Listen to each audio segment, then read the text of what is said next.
Hello guys, welcome back again sa ating YouTube channel, no, The Action Man. Una sa lahat, mega love shoutout po sa lahat ng mga kakampeng at sa mga hindi man mga kakampeng. Kung interesado ka sa bidyong ito, patapusin mo na hanggang dulo at huwag nyo nang kalimutan na i-like at i-share ang ating video para malaman namin ilan sa ating mga kababayan na nagtutulog-tulugan sa katotohanan. So muli naman nagbabalik ang nag-iisa niyong host na si The Action Man para magbigay ng komentaryo at reaction sa mga mainit ng issue ng bayan. So ito ho mga ka-action, mga kakamping, no, may gusto lang ho ako na i-share sa inyo. So alam naman po natin sa mga hearing at nag-attend dito si Harry Roque is ang pinakamagaling na parabang namumutla ito si Harry Roque sa mga katanungan ng isang congressman at isang abogado na si Congressman Jinky Loistro ng Batangas ho mga ka-action. So ito po, may ano po siya dito, may full interview po siya na kung saan ikwento niya kung paano niya tinatanong si Harry Roque at paano niya napapatiklop si Roque. Alam naman po natin at halatang halata po si Roque kapag si Congressman Jinky na ang nagtatanong, mukha yatang na ano na siya, parang namumutla na siya, na para bang nasusurprise siya sa mga katanungan o nagugulat siya sa mga katanungan. So dito po kwento ni Congressman Jinky maging ang saloobin niya kay Mr. President Bongbong Marcos at sa nakaraan niyang asawa niya na naging mayor pala ito po mga ka-action. So nagkataon o dumating ang araw na ang kanyang asawa is itinago niya. Basta dito po patapusin niyo po itong video para mapakinggan niyo po ang kanyang story ho mga ka-action, mga kakamping. So wag na natin patagalin, tara na. At ito po ay sumisikat talaga sa social media, ito si Congresswoman Jinky Loistro ho mga ka-action. Dahil nga po sa kanyang pagtatanong na kakaiba ang kanyang pagtatanong at napapagulat o napapamutla ito si Harry Roque kapag si Jinky Loistro na ang nagtatanong si Congressman. Okay, wag na natin patagalin, panoorin na natin. Nakikinig ako sa interpellations ng aking mga colleagues, fellow members of the committee. From there, nakakakuha ko ng mga questions which I want the resource speaker to clarify. Like what happened to Attorney Harry Roque. Diba? Tinanong muna siya ni, sino muna nagtanong sa kanya? Congressman Johnny Pimentel. I think he was asked also by Congressman Keith Flores. He was asked also by Congressman Adjong during the first interpellation, di ba? And then such time, I felt bothered already. Oh my God, what is happening with the concept of attorney-client relationship? So let me remind him. And so I did remind him of the definition of an attorney-client relationship. And I think all the members of the bar, all lawyers here in the Philippines, know it by heart. Parang nakakapaisip lang. Nakalimutan ba niya yun? I don't think so. Whatever the reason is, it is up to him. Kasi itong definition ng attorney-client relationship, this is something na kahit tulog ang abogado, kahit lasing ang abogado, kahit nagdideliryo ang abogado, I think this is something na hindi makakalimutan ng mga abogado. So, for a law expert like Attorney Roque, I really find it strange. Bakit parang na-overlook ba niya? I don't know.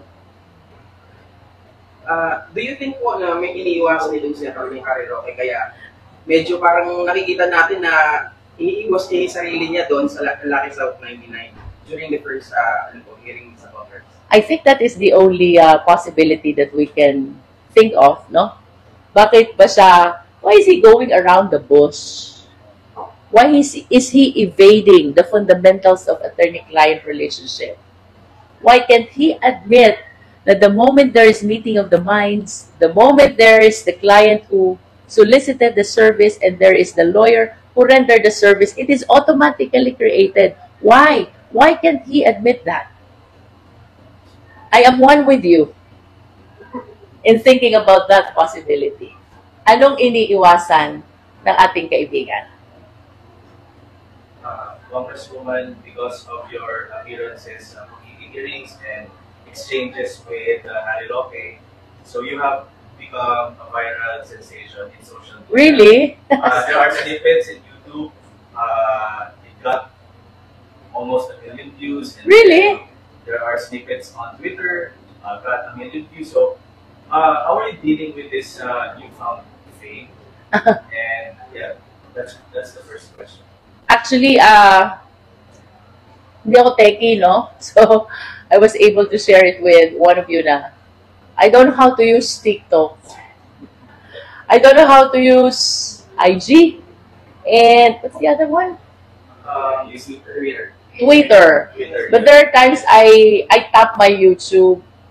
But the one I constantly use is Facebook, no? So yung sinasabi talaga ng mga tao, nag-trending ka, Mayora. That's how people of Mabini call me, Mayora. Mayora, trending ka. Hindi ko magets. Kasi the only thing I see is the one in YouTube, the one I see in Facebook, no? But if ever talagang nag-trending tayo, then we feel fulfilled because it only means that the people from around the world, should I say, because this is an internet world, appreciated our engagement in the committee, no? Siguro because it's Harry Roque. Because you know why? Since my day one in Congress, I'm always active in all my committee engagements. Kaya lang, syempre ibang level si Harry Roque. And some of my friends, lawyers also, are asking me, where did you get the courage to interpellate Attorney Harry Roque? No?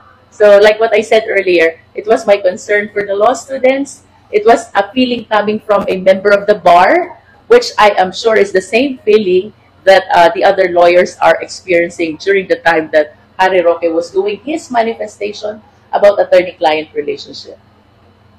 So many are asking about you, a lot of netizens, because you, up to today, you are still trending. So Why? Why are we still trending up to because today? of the last hearing about how you grilled Harry Roque. So a lot of netizens are asking, who is this congresswoman? So a quick backstory of how you got into politics and public service, so that our viewers and listeners, they're asking about you and how you got into politics. I will tell you the whole story. This becoming a congresswoman was never planned, was never intended, no? 2019, it was my husband's second term as mayor of Mabini. He was the one who intended to run for congressman. Kasi yung sinundan ko will be stepping down because that was his third term. 2022, he has to step down kasi last term na siya, no? So, my husband manifested his intention to run for congressman in 2022. So, what happened? As early as 2019, umikot na siya. Inikot na niya yung 6 na bayan. Mabini, Bawan, San Pascual, San Luis, Lubok, Tingloy. Nagpakilala siya tatakbong congressman. And then come December 2019, we were surprised.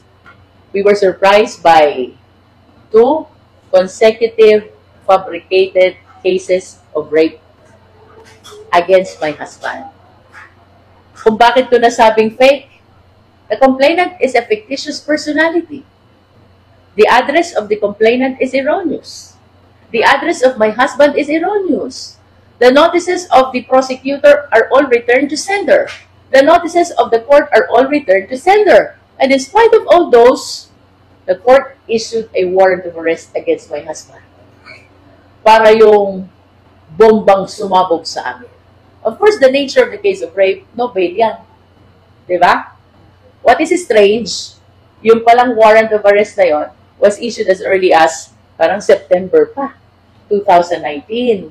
Tapos, may nagbulong lang na kaibigan, December, and I had to take my part to look for that case. Ako pa ang naghanap. Until we were able to locate kung ano yung kaso. And to our surprise, may kaso nga. May warrant of arrest nga. May picture nga ng asawa ko. But the picture was a picture that was grabbed from the from the internet, no? Walang katabing babae, siya lang. Nasa campaign, yun. So, that was a very big blow to us.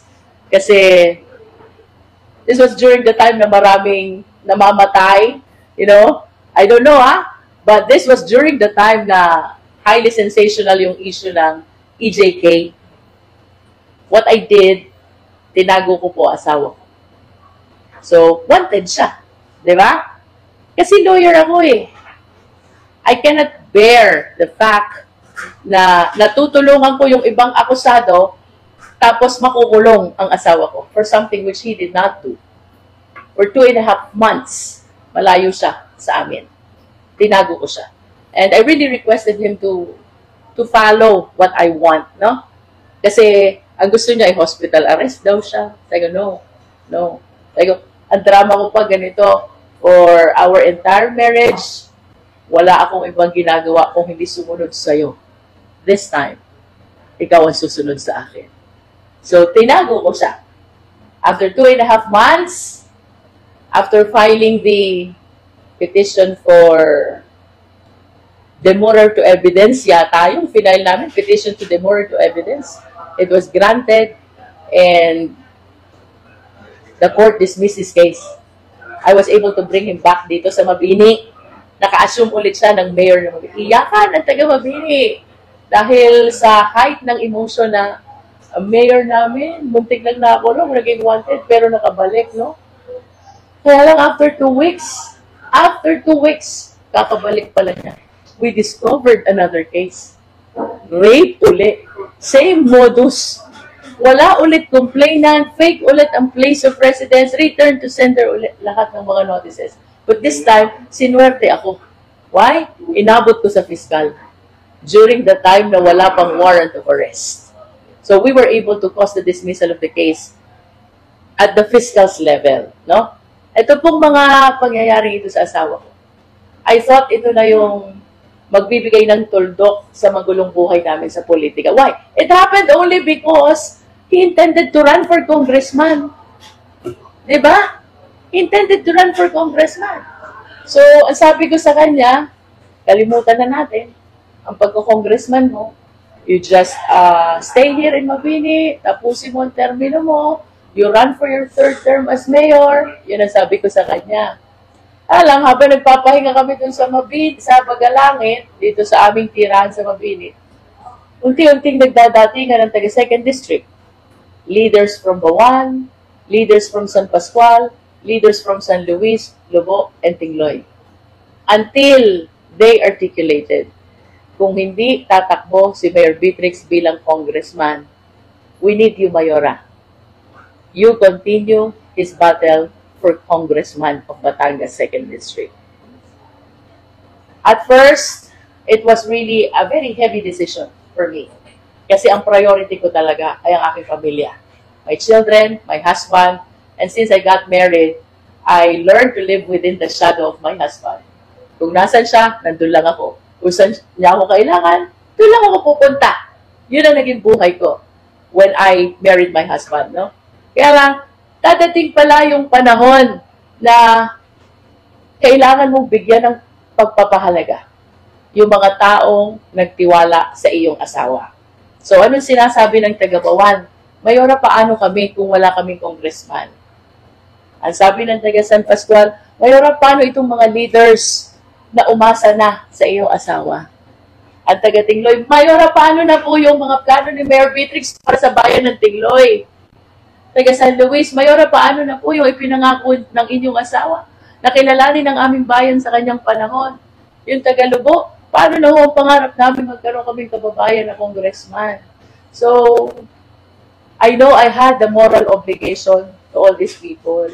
Kasi sila yung mga tao unang tumanggap at nagtiwala sa aking asawa. So, my becoming a congresswoman started with returning the gratitude to all the people na nagtiwala sa aking asawa nung panahon na siya ang tatakbong congressman. Yes, ang asawa ko po ang sadyang kandidato, but because of the challenges that was thrown to us in view of his intention to run for congressman, I was forced to stand up and continue his battle for Congressman of Batangas 2nd District. Sabi ko, perhaps this is God's will. Kaya napunta tayo sa mundong ito. JDB mo. JDB comes from Philippines. Actually, I get this one sa storya ninyo. So you always stand out para sa mga tao. And then, eto yung tanong, balik tayo kay Harry Roque. Paborito mo si Harry Roque. Paborito niya kasi tayo kay Big News. So, pareho tayo na ito kasi tama na rin, pinaman nila.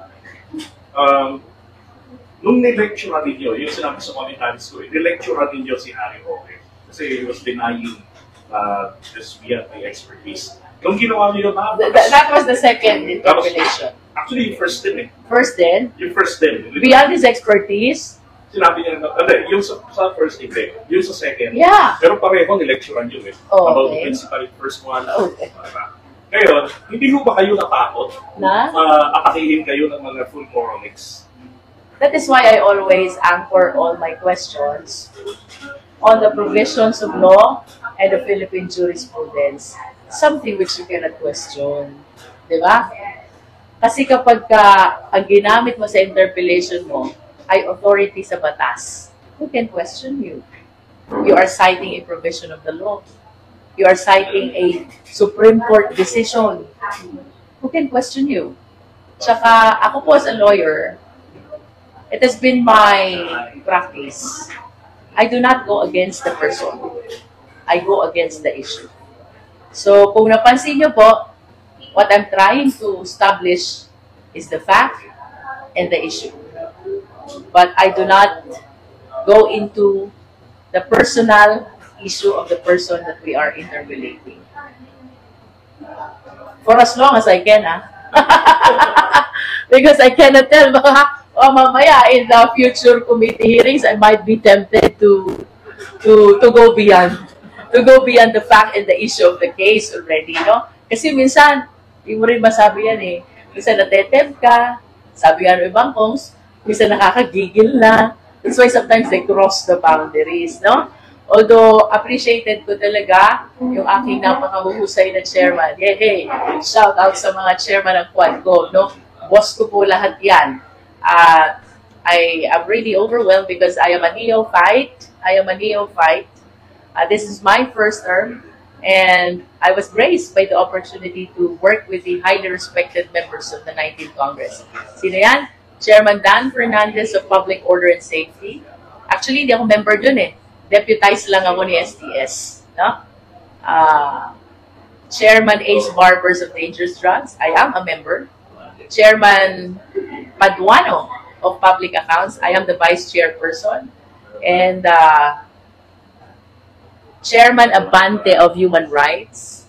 I was about to be deputized until na-create na yung Quad Committee. So, no need for deputization because all members of each of the 4 committee will automatically or became members already of the Quad Committee. No? So, salamat po kay Speaker, salamat po kay SDS, salamat po sa ating leadership, at salamat po sa ating chairman ng 4 na committee sapagkat pinagtiwalaan nyo po si Beatrix, a neophyte, a first-termer congresswoman. First question. Labas tayo kay Harry Roque. Pa, huwag ka mang maingay. Nagre-record sila. Okay. So, unang pong itanong, dahil since you mentioned the SMR, the speaker, how do you find this kind of leadership, the speaker? Sa totoo lang, ang sipag-sipag niya. At ito palagi ko sinasabi sa kababayan ko. During the time of BBM, during the time of speaker, during the time of this administration, nakita at naramdaman nyo ang pera ng gobyerno. Diba? We have the AIX. We have the TUPAD. We have the AKAP. Pag nagbabagong Pilipinas kami, may sibol, may isip. Lahat. Ayuda yan. Diba? Mahirap man ang buhay. It is really inspiring to see. Nakitang-kita ng mga tao ang resources ng gobyerno. Something na hindi ko naramdaman at nakita nung mga nagdaang panahon. Kayo ba nakakakita ng mga payout in the past administration? I don't remember.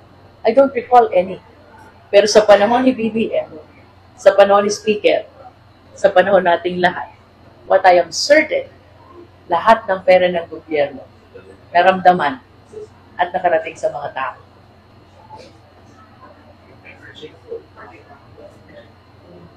RJ Angeles. So, ano po ba ang mga projects niyo dito po sa Second District? Ano pa po yung future niyo po proyekto dito po sa Second District po na niyo po ilalunch? Doon muna tayo sa ongoing, no? We have an island here. We call it Tingloy. Pasyalan nyo nga. Hello? Yeah, why not? The only access road is Mabini. The only access way is Mabini. No? Ito for the longest time, deprived ng opportunity. As a matter of fact, sabi ko nga sa mayor nito, if we will not work together, darating ang panahon, mauubos ang tao sa Tingloy. Bakit? Walang kalye. Walang maayos na hospital. Walang college institution. Walang hanap buhay. Walang opportunities. So, when I was still campaigning for myself, candidate for Congresswoman, ito po ipinangako ko sa Tingloy. Sa panahon ni Beatrix, tatapusin ko ang kalyeng iikot sa buong isla. We will call it Tingloy Circumferential Road. With the support of President BBM and Speaker Romualdez, yun pong kalyeng ipinangako ko, 4 na barangay ng butas. And hoping na tayo po'y makatapos ng 9 na taon. Dahil ang pangarap ko po sa aking pagiging congresswoman, kilalanin ang Tingloy. Hindi lang sa lalawigan ng Batangas, kung hindi sa buong Pilipinas. Tingloy is part of the Verde Island Passage, which is one of the important bills which I passed already. Ano ba yung VIP? VIP is the center of marine biodiversity of the world.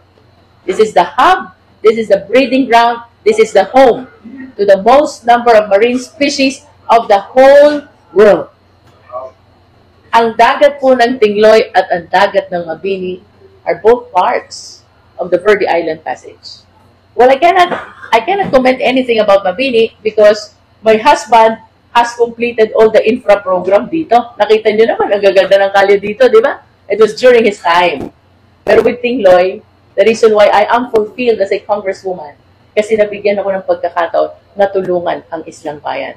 And I'm very positive, the moment the Tingloy Circumferential Road is substantially completed, dadagsa ang maraming resort, dadami ang trabaho, lalaki ang kita ng mga tao, at wala ng taga-Tingloy na aalis dun sa isla. Ang vision ko po, this is a reality, ha? Listen, ang panahon ko, lilipas. Ang panahon ng presidente, lilipas. Ang panahon ng mga mayors, lilipas. Ang panahon nating lahat ay lilipas. But I want to be remembered na sa panahon ni Beatrix, umunlad at nakilala ang Islang Bayan ng Tingloy. My objective for the congressional visit, maranasan ng aking mga kababayan dito sa Batangas, yung karangalan na ibinigay nila sa akin bilang congresswoman. Because after all, kung wala sila, kung hindi dahil sa kanila, wala ako dun sa kongreso. At ito palagi din sinasabi ni Speaker, ha? This is the house of the people. Naririnig niyo ba siya? Minsan nga, we introduce the Speaker of the people. Di ba? Kasi we have the same appreciation. Even our Speaker appreciates the House, not as House of Representatives, but instead, House of our kababayan. No? Tatanong ko lang po kasi. Kung ilan na ang nadala ko doon. Ang ano po kasi, wag po sakali po na inalok po sa inyo yung pagiging DepEd or Check Secretary, may facility po ba nakakapagiging? Well, DepEd Secretary is a very noble position, no? Kasi sa'yo nakasalalay ang kinabukasan ng ating mga kabataan. Yes, I will. Yes, I will. Because not everybody is given the opportunity to become the pilot, ang pinakatimon, di ba? Captain of the ship ng journey ng ating mga guro at ng ating mga mag-aaral. And I think that is a very perfect avenue for a public servant to be able to help the people, the Filipino people, in a maximum level. The second question, Jane. Ano daw? Marami po kasi sa mga nanonood sa inyo ngayon ang hindi masyadong maalam sa batas. Mari niyo po ba ipaliwanag ang separation of powers? Okay. Separation of powers is one of the fundamental principle of the Philippine government, no? That is basic in a democratic system of government. By principle of separation of power, mayroon pong three important branches ang ating gobyerno. One is the legislative, second is the executive, the third is the judiciary. Ang tatlo pong ito ay may kanya-kanyang kapangyarihan. Bawal mag-overlap, bawal saklawan, and by legal term that I used during the interpolation, bawal mag-encroach sa hindi mo naman kapangyarihan. Okay? To the legislative belongs the power to make laws. Tayo po ang gumagawa ng batas. That is the Senate and the House of Representatives, the upper house and the lower house, because we are bicameral. Okay? To the executive is the power to implement the law. Pag nagawa na yung batas ng Congress, Presidente, Cabinet Secretary, Executive Offices, Mayors, Governors, ipatupad nyo po ito. Okay? And then to the judiciary, the moment nagkaroon ng issue, controversy, they will be the one to interpret the law. Okay? So, bakit ko po ito in-erase during the last interpellation? Because in my personal appreciation, EO 13, which provided for online gambling, is an act of legislation. Because that is something which is not provided yet in the statutory law which created PAGCOR. Kung gusto mong gumawa ng batas about gambling, online gambling, you should have told the Congress. Because that power belongs to the Congress. Or what happened, they did not refer to the Congress. Instead, they issued EO 13, a presidential issuance, an act of the executive. And that is why I said, did you legislate? Did you encroach upon the power of the Congress? Because this is something which is not provided in the legislative act of the Congress. No?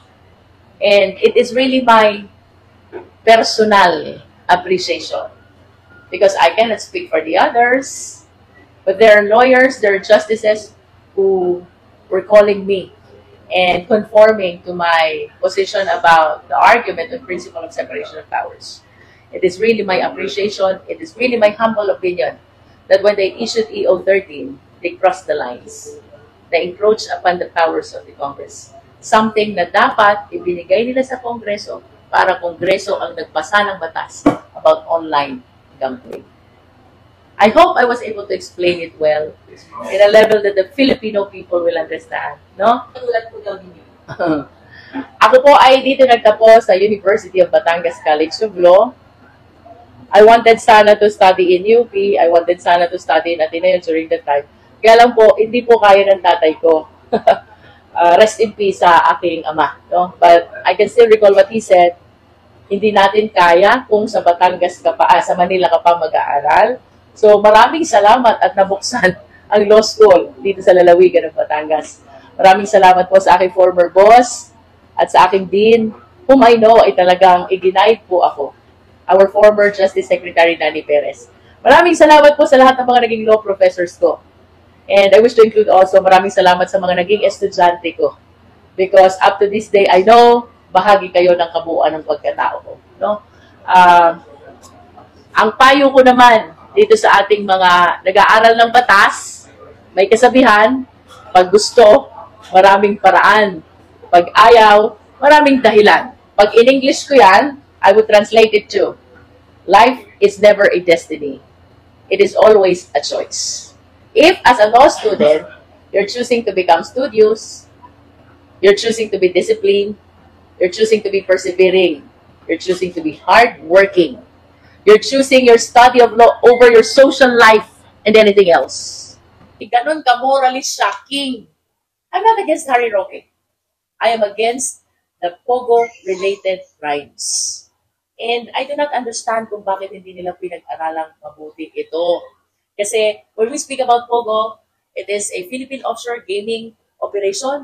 Narito yung kumpanya ang pumupusta galing sa ibang bansa. Diba? So, etong kumpanyang ito, ang sabi nila, pag-aari ng mga Pilipino, but we were able to unfold. It was Chinese nationals. Hindi Filipino yung corporation. No wonder, ang kanilang mga empleyado, Chinese nationals din. And the thing is, sila-sila, dumayo ng away dito sa atin. Yung mga perpetrators ng crime, Pogo-related crimes, they're Chinese nationals. Ang victims, Chinese nationals din. Kaya dapat yung Chinese government natutuwa sa atin. Kasi we express so much sympathy and concern para sa mga nabiktima ng mga Pogo operator. I'm not against Harry Roque. I am against the Pogo-related crimes because they are really morally shocking. I am hoping and praying na wala akong makikitang picture o video na ang naging biktima ay Pilipino. Because to this day, ang na-unfold namin mga documents, ang victim, lahat Chinese nationals din. Or foreign nationals, should I say. But Miriam Defensor is Miriam Defensor. Marami pa tayong bigas na kakainin before we become one like her. No? Salamat po sa inyong mga comparative comment about me and Miriam Defensor. I'm truly humbled, but she's really one of a kind. So yun na ho mga ka-action, mga kakamping, no, napakinggan na po natin at narinig na po natin ang napakaganda niyang mga sagot ho mga ka-action. So alam naman po natin na napakagaling at marami ang humahanga sa mga hearing nung na-cover natin ang hearing last na nandun si Atty. Harry Roque. Excuse me po, no? Kasi kakaiba nga po ang tanong at napapansin ho natin na parang may kaba, no? May kaba si Harry Roque kapag si Congresswoman na ang nagtatanong. Kaya ito, isa siya sa mga sumisikat sa social media. Kasi napakaganda po ng kanyang mga katanungan na parang nasusurprise nga po si Harry Roque. No? Hopefully, sana ito ay maging, pag tumakbo po itong senador, po ito, may sure po yan na mananalo ho yan mga ka-action, mga kakamping. At yan ang kailangan natin sa Senado. Isang abogado, mahusay, no? Mahusay makipag tunggali kung papaano niya mapalambot o papaano niya mapatamimi ang kapwa niya abogado kapag isang resource person, di ba? Kaya sabi ko nga napakaganda at saludo po ako sa kanyang mga katanungan kasi doon ko lang nakikita na napakaganda ng kanyang katanungan, parang sulit na surid, parang alam na alam niya ang mga galawan ni Harry Roque, kung paano niya mapatatamimi, kung paano niya magugulat, kung paano niya masusurprise. At nakikita naman talaga yan sa mukha ni Harry Roque. Diba? So yun lang ho mga ka-action, mga kakamping knog, and share ko lang ho sa inyo. Maraming salamat po sa ating mga viewers Luzon, Visayas at Mindanao all over the world. Ako po ang inyong lingkod, si The Action Man. Have a good day everyone.